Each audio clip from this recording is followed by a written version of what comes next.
একটা টোটাল সংখ্যা হবে সর্বমোট যারা বেশি ভোট পাবে সংসদে শুন ফের কি করছিস? খেলা হবে করছিস কেন? ফের এই ফিল্ডে যাবে গেলে একজনা খেলতে চায় কিন্তু নিজে খেলা শেষ করে ওপারে চলে গেছে।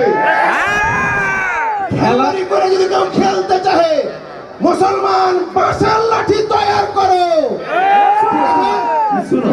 এটা হলো ওই প্লেয়ার আর খেলার কথা যেটা কইন ওই যে খরচপুরে ফিল্ডের হাটে ওইটা মাঠ আছে না, মাঠে যখন খেলা হয় তো খেলার আগে ওই যে উঁচা নিচে হয়ে থাকে ওইগুলা সমান করতে আমি বুঝে গেছি। মানে নির্বাচন হওয়ার আগে ওরকম যেখানে গুণা আছে বন্ধ করে দিতে হবে, যেটা উঁচা আছে সমান করে আমি বুঝে গেছি। শুন, নির্বাচন কমিশনকে রেফারি হতে হবে।